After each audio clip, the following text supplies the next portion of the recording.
आप सबको good evening. मेरे चैनल में आप सबका स्वागत है। मैं डी सारथी। मैं आज class 12 accountancy issue of debentures पढ़ाने जा रहा हूं, जिसमें ओवर सब्सक्रिप्शन से रिलेटेड सवाल हैं और एक लंप सम अमाउंट रिसीव्ड है उससे सवाल है। ठीक है, कल मैं आप लोगों को जनरली जो है सिंपल सवाल मैंने आपको बताया था 3 नंबर तक का। ये चौथे नंबर का सवाल है लंप सम। इसमें है ये limited issued 90 lakh 9% debentures of ₹50 each at a of 8%, redeemable at for any time after 9 years. Record necessary entries in the books of A Limited for issue of debentures। मतलब इसमें वन एंट्री वाला entries होंगे, एक ही साथ पूरे 90 lakh debentures का amount received हो गया है। ठीक है, और वो भी 8% डिस्काउंट पर 50 रुपीज़ वाली है। 50 रुपीज़ का 8% 4 रुपीज़ बनता है। 50 रुपीज़ का 8% 4 रुपीज़ डिस्काउंट पर इशू किया गया है। तो वास्तव में एक्चुअली में अमाउंट रिसीव्ड होंगे हमें 46 रुपीज़ की रेट पर हमें रिसीव्ड होंगे अमाउंट। ठीक है, तो उसकी एंट्री होती है bank account debit to 9% debenture application and allotment account. इसकी एंट्री ये है, bank account debit to 9% debenture application and allotment account. 46 rupees into 90 lakh is equal to 41 crore 40 lakh rupees. 41 crore 40 lakh rupees company को रिसीव्ड होता है। अब इसे डिबेंचर अकाउंट में ट्रांसफर करना है।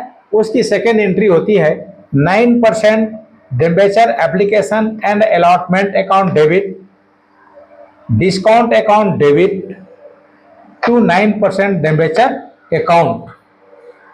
तो 9% debenture application and allotment account debit 41 crore 40 lakh rupees. Discount account debit 4 rupees की रेट से 90 लाख पर 3 करोड़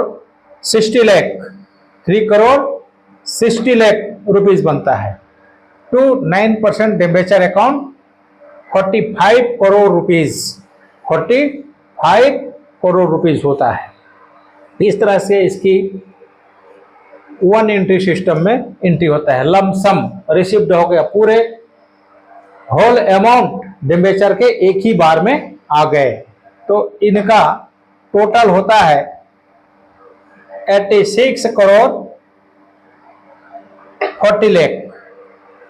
ये आपका 4 नंबर का है। 5 नंबर क्वेश्चन है ओवर सब्सक्रिप्शन का। 5 नंबर क्वेश्चन है ओवर सब्सक्रिप्शन। ओवर सब्सक्रिप्शन किसे कहते हैं? कंपनी जितने डिबेंचर इशू करती है उससे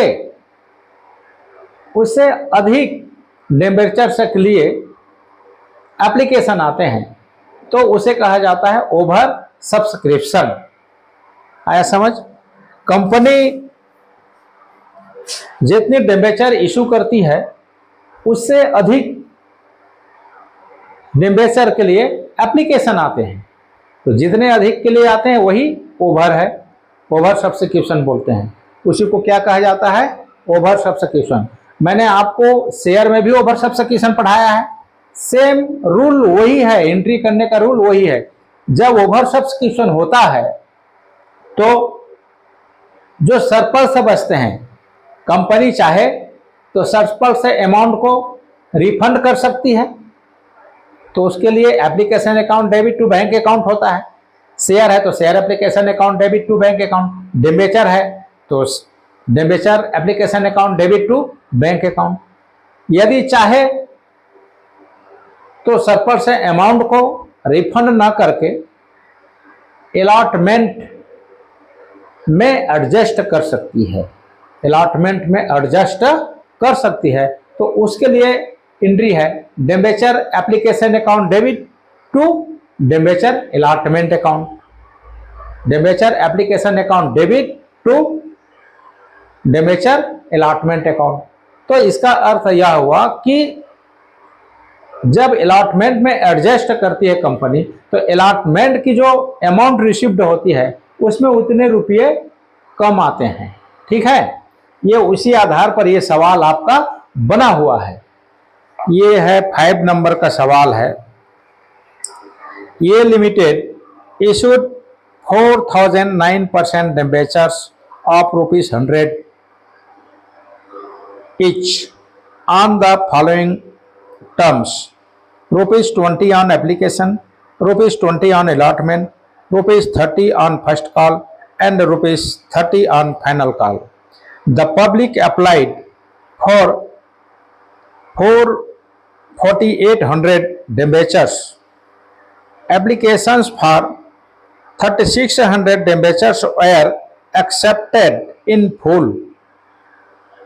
Application for 800 debentures were allotted 400 debentures, and applications for 400 debentures were rejected. All money called and duly received record necessary journal entry. Company कहती है, क्वेश्चन कहता है 4000 डिबेंचर इशू किया और 4800 के लिए एप्लीकेशन आए, तो कंपनी ने बांटे कैसे? मैं आपको एक एनालिसिस टेबल बनाया हूं। यहाँ क्वेश्चन नंबर 5 में एक analysis table, issued, application, allotted, received, due, surplus amount, adjust amount, right? समझ रहे हैं? 4000 कंपनी ने इशू किया डिबेंचर्स, एप्लीकेशन आए 4800 के लिए। अब अलॉटेड कैसे किया? 3600 जिन्होंने एप्लीकेशन भेजा था उन्हें 3600 डिबेंचर दे दिया गया, राइट?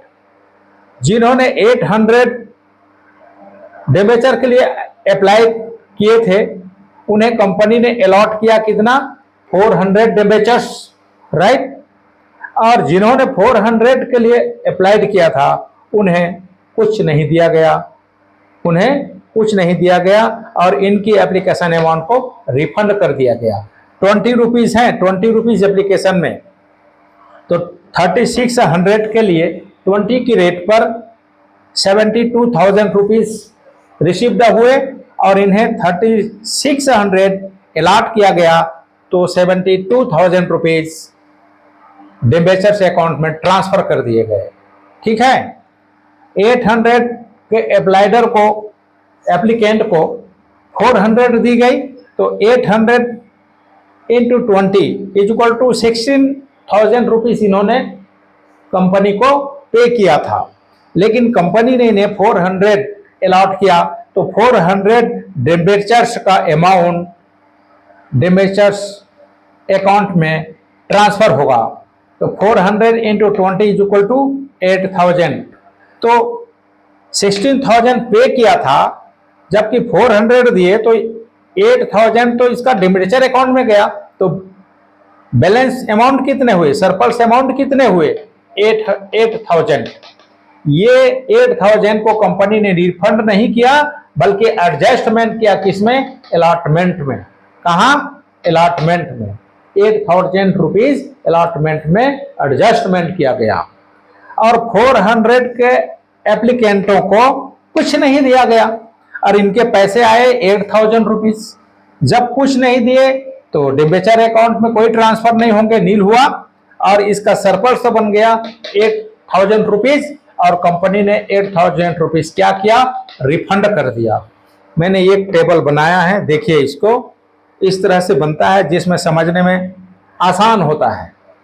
ठीक है, अब हम जर्नल एंट्री में आते हैं। फर्स्ट है bank account debit to 9% debenture application account. ये अमाउंट है स्टार्टिंग में 4800 के लिए 4800 इंटू 20 करेंगे तो 96,000 रुपीज बनते हैं। कितने बनते हैं? 96,000। तो 96,000 हुआ।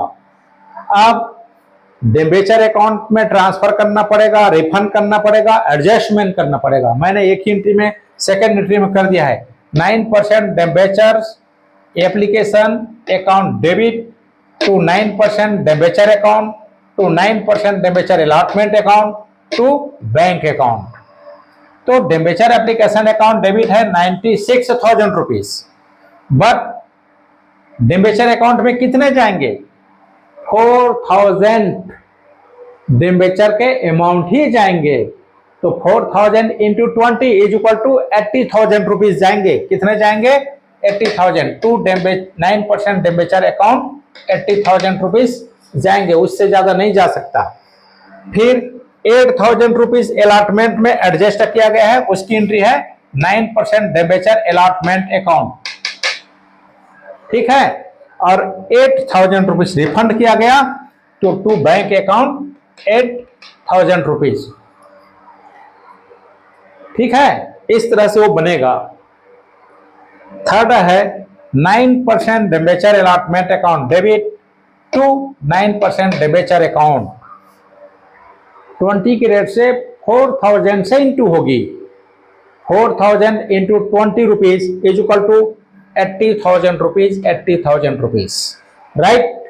ठीक, अब ये अमाउंट भी रिसीव्ड हुए तो bank account debit to 9% debenture allotment account. अभी अलॉटमेंट में कितने अमाउंट रिसीव्ड होंगे? क्योंकि पहले से कंपनी के पास तो जमा है 8,000 रुपीज, तो अलॉटमेंट में जो एडजस्ट किया ना ये अमाउंट, वो अमाउंट अभी नहीं मिलेंगे, कम आएंगे, उतने रुपए कम आएंगे।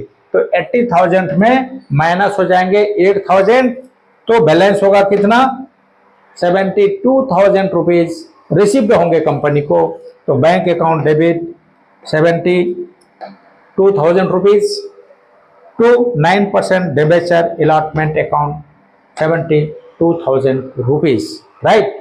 ठीक, अब फर्स्ट कॉल का 9% debenture first call account debit to 9% debenture account 30 rupees के रेट से 4,000 into 30 is equal to 1,20,000 rupees. 1,20,000 rupees, right. ये अब इसके अमाउंट रिसीव्ड होंगे तो bank account debit to 9% debenture first call account.